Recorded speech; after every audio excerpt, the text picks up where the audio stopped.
folks, welcome back to Total War Rome 2, and yes, we have the Nomads in the house, but not just the Nomads. Making an appearance on the far side of the battlefield for the first time since my return to Rome True is going to be the faction that puts the meme in Pergamon, and yes, here they are, Pergamon, and it is actually probably not an altogether awful pick against the Nomads because they do have access to like slingers, archers, I think.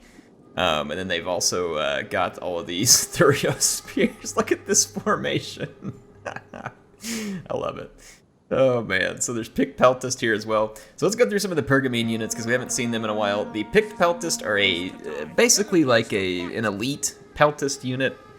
They're not like a Royal Peltist, so they're not meant to be excellent in melee. They're okay in melee. They've got pretty solid armor. They pack a lot of javelins at 12, and they get 41 damage. They're pretty expensive. I don't know, like they can occasionally hit the right value, but I mean they're difficult to use in most situations. Should be good against cavalry if they can avoid those charges. We got Thurio spears here and Agema spears. Agema spears are a unique unit, I believe, to Pergamon, though I could be wrong, I can't remember. Basically, they're a heavier Thurio spear, so I believe that they still throw, they got expert charge defense, just remind ourselves, encourage, and square, and I believe they still toss javelins. So there's a mix of Agema spears and Thurio spears, and they're in a noob square kind of formation here to try and protect themselves from the Masegete. So one of these steppe nomad factions here, and they've got some mercenary Amazonian riders here. These are 150 range, 40 damage horse archers, so very dangerous. They can match the range of some of the longer ranged skirmishers back here, plus they can do it while moving. And you can see they're already picking at those Pergamon slingers. Let's take a look at the rest of the Masegete horde here. We're going to have steppe armored lancers, probably in healthy numbers. Those are a good mid-tier cavalry. They pack a wallop on the charge for the price. They say they're armored. They're not really heavily armored, but again, for the price, they're not bad for a shock cavalry. And we're going to have steppe noble lancers, which are going to be a very powerful charge unit here. 76 charge bonus. Again, armor's nothing spectacular, but they are going to hit really hard on the charge. Steppe noble lancers there as well. It looks like 4 units of those in total across the back. And we're going to see some Saka Cataphract horse archers here. So these are going to be some heavily armored horse archers that also pack a decent wallop in melee. If you look there, 53 melee attack. Weapon damage is kind of low at 34, and the charge bonus is almost non-existent for a cavalry unit. And it's because they have the range, so they're trying to balance them out. So they don't have the range that the Amazonians do, but they do pack a nice punch late into a game. So the Masegete are going to be totally mounted, which makes sense. Their options for dismounted stuff is pretty crap, and honestly that's one of the reasons why a lot of people can't stand playing the Nomads, because honestly cavalry is still very useful in Rome 2, but it does die to javelins pretty horrendously. That's why you'll see it used effectively sometimes in like a combined arms type of thing, but when you end up relying all on cavalry, it can get really tricky. So the slingers here are going to do their best to ward off the horse archers. This is going to be a very difficult job for Pergamon. I believe they picked the slingers because of the 150 range. I want to say the cheap Pergamon archers only have a 125 range. The slingers tend to have a little more ammunition as well too, which might help them skirmish later into a fight. They also have shields. The Picked Peltist are kind of leading out. Ooh, that steppe lancer wanted to come in for a charge. It's definitely going to get a piece of these Picked Peltists, but they're spread kind of wide, and it's going to get showered in javelins. You can see why the box was set up the way it was, these Galatian spears. I mean, they are just going to mow down that unit, but look at that, the Picked Peltist and the slingers taking a lot of damage. That was possibly worth it for the Masegete. They're drawing a lot of javelins out, and they're also, causing friendly fire on some of the Picked Peltists. Again, though, you don't really have a lot of numbers to play with whenever you're playing as the steppe hordes, because everything's cavalry, so it is rough if you start taking a lot of casualties early, because you can see that the balance bar is working against you, and if you go too far in, you're going to run into basically army losses. Oof, those Amazonian riders. With the distraction that's going on from the Steppe Armored Lancers, the Amazonian Riders are pouring in fire into these Thurio Spears. Every spearman they kill takes the ammunition with them, and that makes a lot of sense. But you can see that the Pergamene prickly pear here, that's what we'll call it, the Pergamene prickly pear formation. They are really going to hurt any cavalry that gets close, and it's several layers thick, with the idea of meaning that the inside boxes can continue to throw javelins after the charges. It's a lot of spears. Those spears do have a bonus versus cavalry. They do not possess cavalry counter tactics. They're not particularly armor piercing. So these Saka Cataphract archers, for instance, late in a battle, would be a tough melee slog. And then, of course, the armored lancers can cause a ton of damage on impact. So there's 2 more Steppe Lancers coming out here. So Segete is really taking its time here, picking away at Pergamon, and they should. They really need to weaken up these units as much as possible. Look at that Agema Spear General, quite safe there. Now there's no missile push from the front. Pergamon is readjusting its forces at the moment. Kind of see how that works. They're lining up a picked Peltis and some slingers to face these Saka Cataphract archers. The picked Peltis is going to go ahead and stay out front here. It's gotten 35 kills. That's not great for such an expensive unit. I can't remember if Pergamon has access to light Peltist. I don't think they do. Can't remember. Those Cataphracts, or sorry, the Steppe Lancers are taking some stray javelins there as they run past, and it's going to be dangerous for them. Let's take a look at the kills on the Amazonian Riders. These ones have only lost 2 riders, 72 kills. 2 riders for 41 kills, and then it looks like 9 riders for 61 kills, so pretty efficient killing for the Amazonian riders there. Here comes another Steppe Lancer charge. I'm going to try and finish the picked Peltist.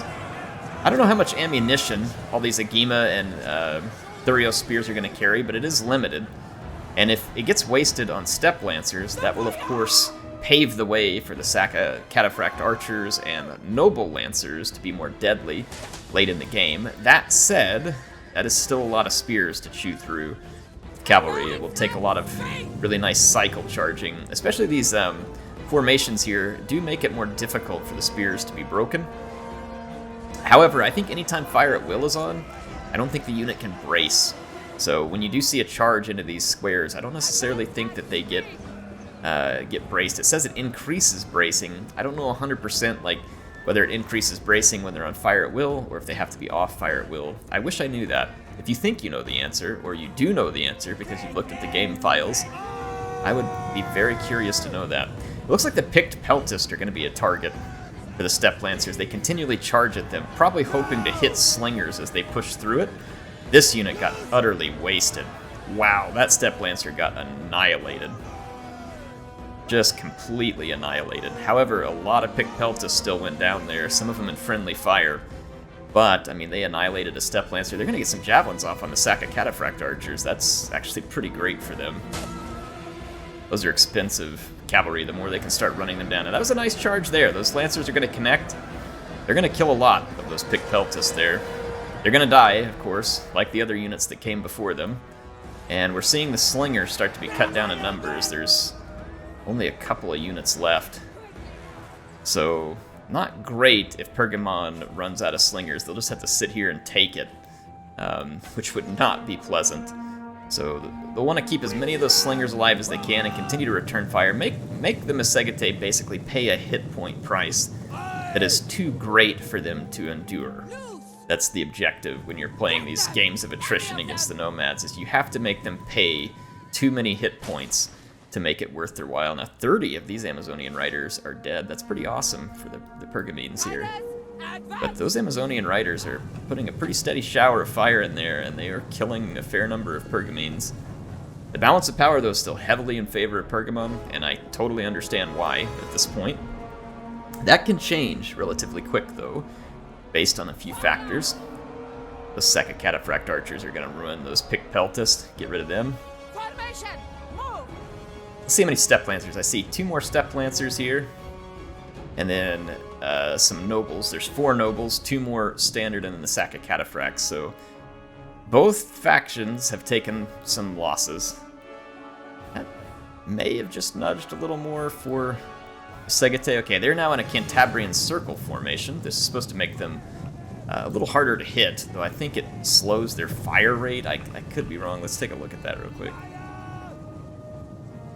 Here, I'll pause it so I can grab that little banner. Harder to hit, and it increases their reload. Okay, so it increases their reload. I don't think they actually fire a lot from these formations. They may not have any ammunition. They have their bows out, so I do think they have ammunition.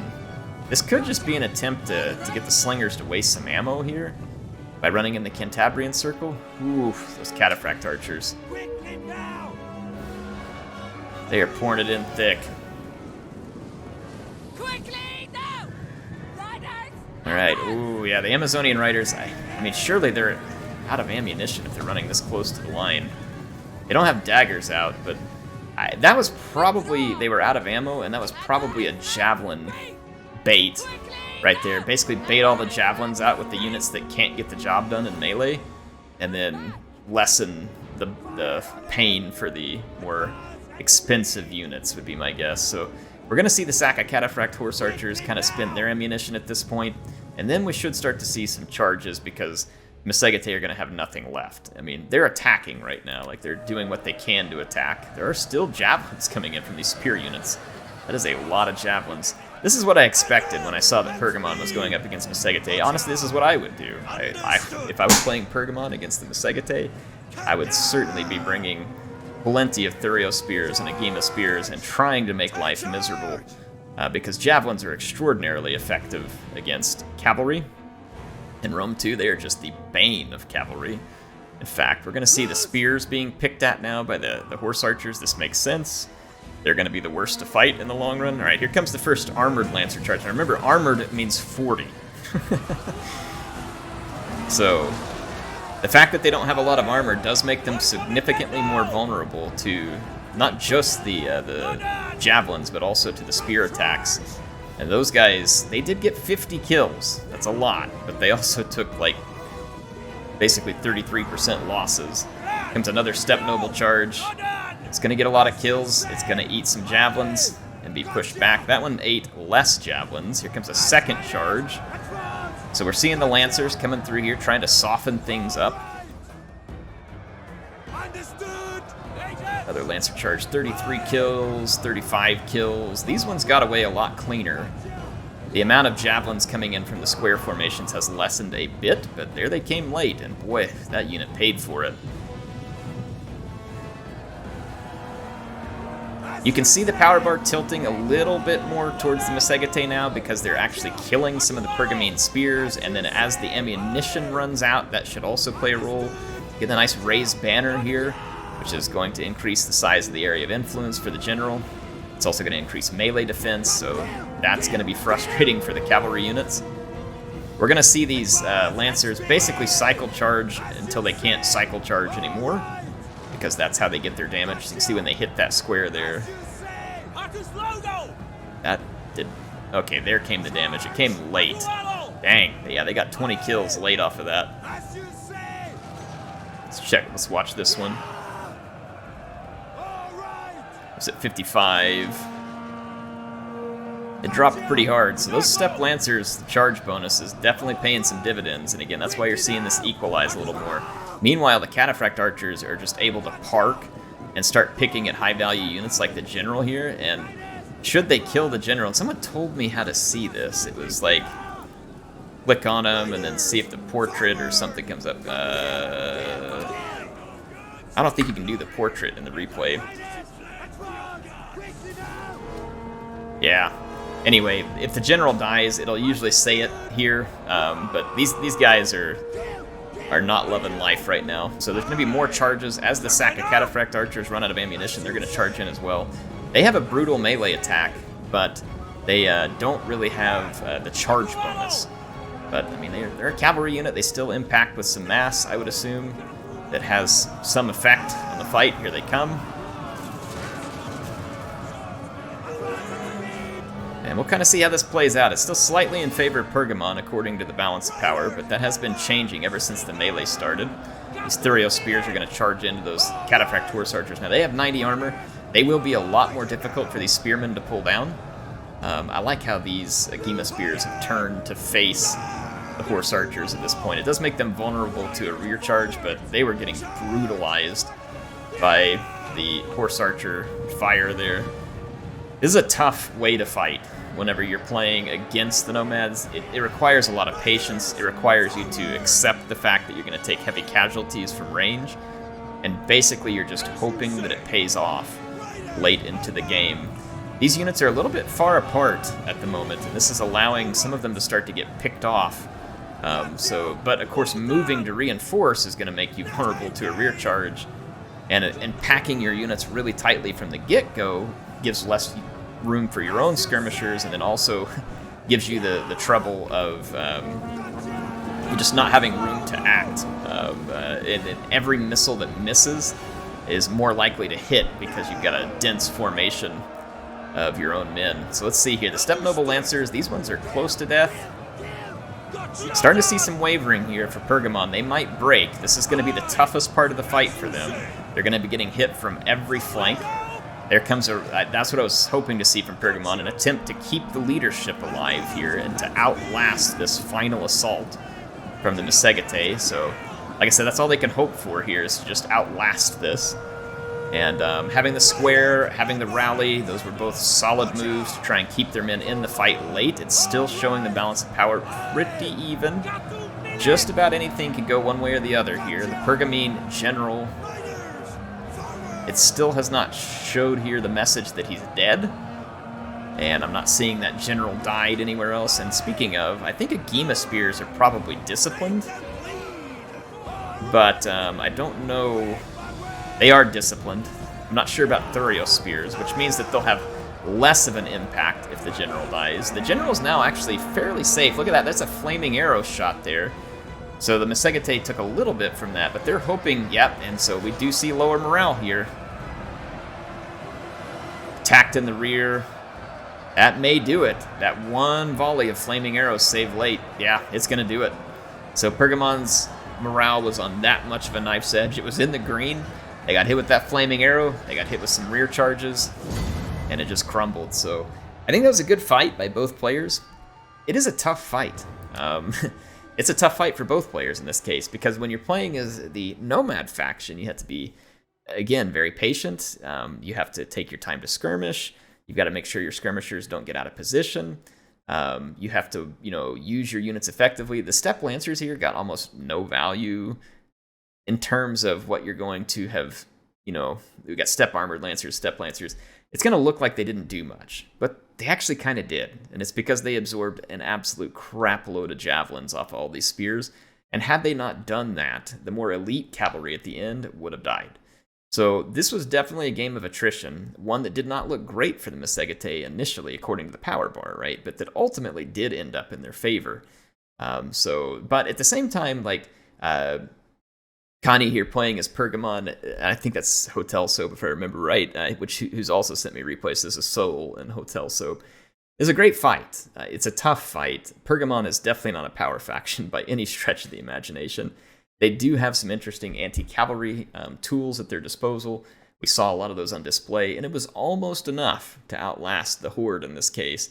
So you can see where the viability of that comes from, potentially.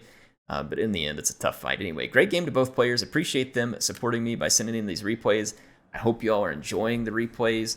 I know I am, and I plan to bring you more. So HeirofCarthage signing out for now. I'll see you all soon with some more action in Total War Rome 2.